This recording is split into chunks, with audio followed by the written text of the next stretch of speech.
Halatang nagulat sina Aling Esther sa sinabi ni Gandara. Ano?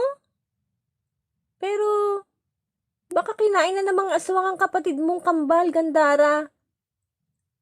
Diyos mio! Kawawa naman ang kambal mong kapatid. Damang-dama ni Lola Corazon noong buhay pa siya. Nabuhay ang kambal kong kapatid.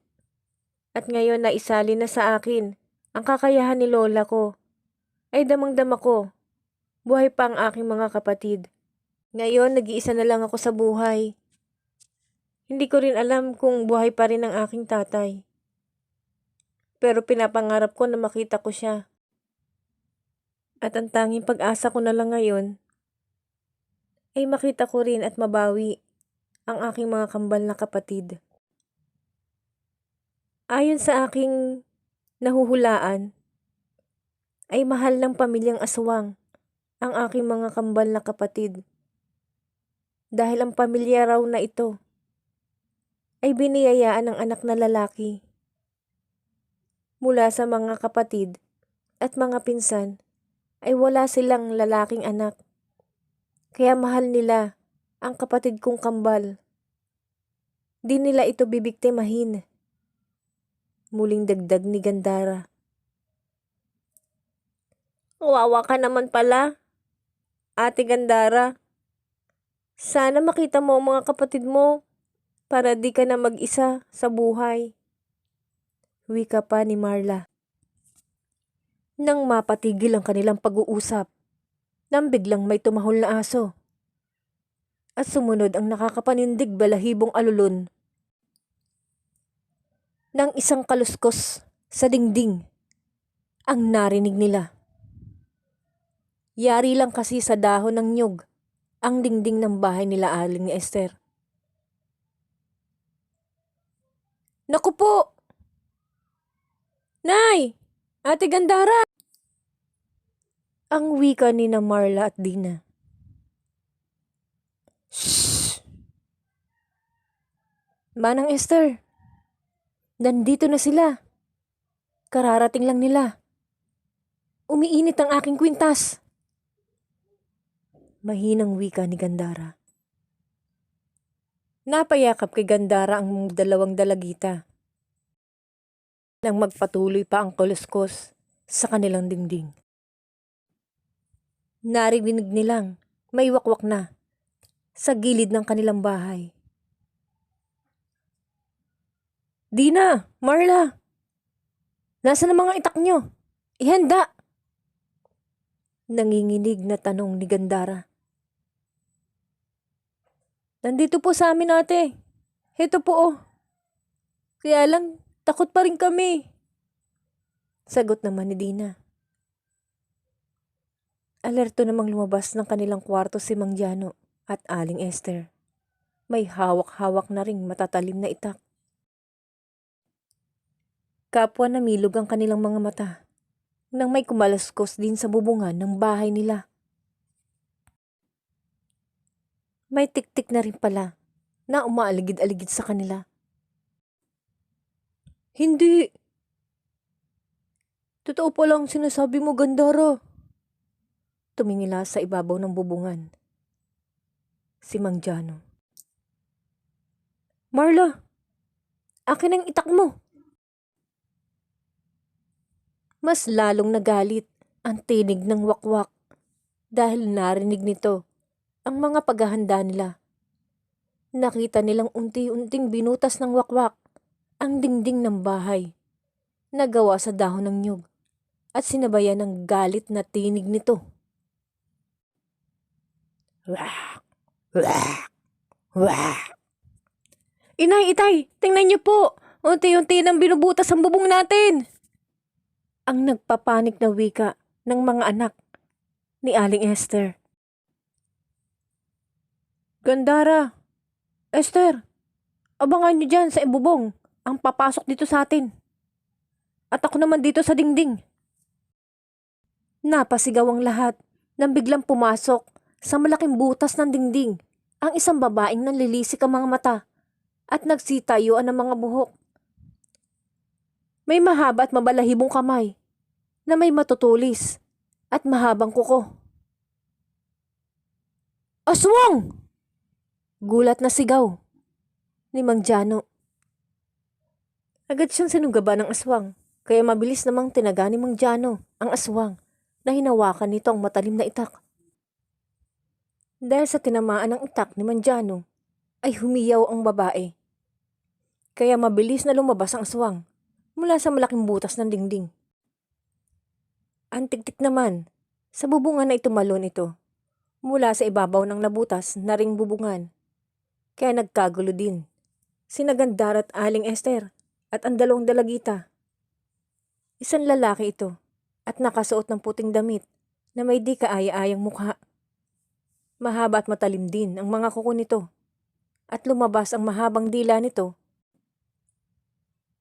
Mabilis namang kumilis sa Gandara at tinaga ang mahabang dila ng aswang ng tiktik. At si Aling Esther naman ay nasyak at di ito makakilos nang tagiin ni Gandara ang mahabang dila ng tiktik. Humiyaw ang tiktik. Ngunit matapang pa rin ito at di tumakbo.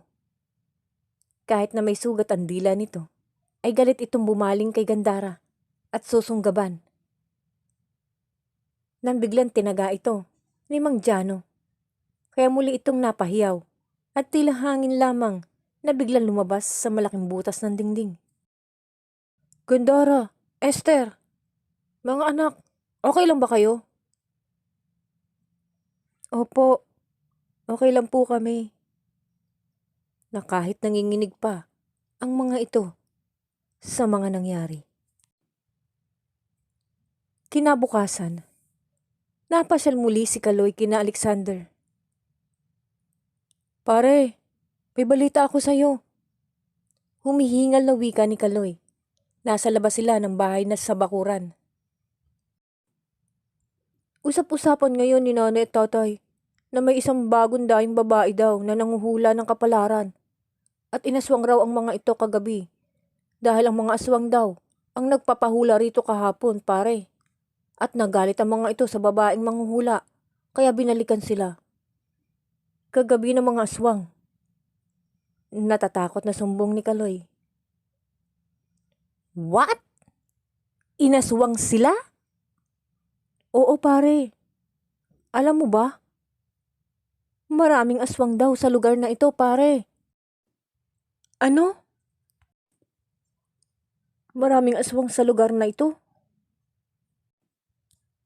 Ulit pang tanong ng binata sa kaibigang si Kaloy na di makapaniwala. Pare, yun nga lang ang mga problema ng magulang ko eh. Wala kaming pamasahe. Gusto na rin namin makaalis dito. Kailangan kausapin ko ng lihim si Daddy tungkol sa isyong narinig natin, ani ni Alexander. Kailangan pala nating mag-ingat sa lugar na ito. Sina Tita Lolita, alam kaya nila ang mga isyong ito? Taga dito talaga sila, pare, ani ni Alexander. Baka alam nila, di lang nila sinasabi para di kayo matakot ng daddy mo. Siya nga pala, pare. Wala ka bang balak magpahula sa bagong dayong babaeng manghuhula? Nagtaka kasi ako kung bakit. Hanggang ngayon ay di pa rin ako nakakapag-girlfriend.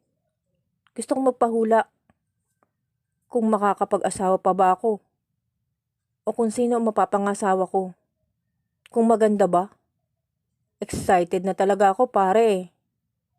Sabi pa ni Kaloy na parang hindi mapalagay. Natawa si Alexander. O sige, sa Sabado na lang. Dalawa tayong magpapahula. Dahil bukas mamamasyal pa kami ni Winona. Ipasyal daw niya ako sa tila paraisong lugar ng baryong ito. Wika ni Alexander. Yay! Grabe ang swerte mo naman, pare.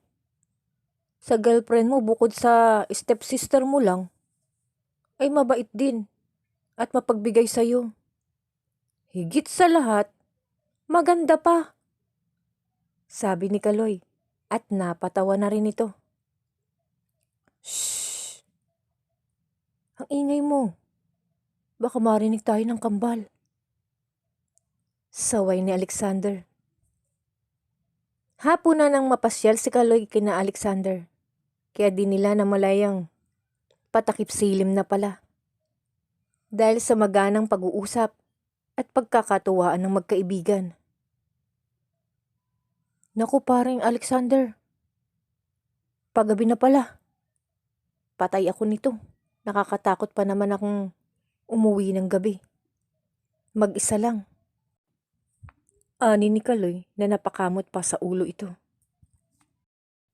Maya-maya ay nakita nilang dumating na ang multicab na sasakyan ni Daddy ni Alexander at bumaba na sina Winona at ang stepmother nito. Galing ang mga ito namili sa palengke.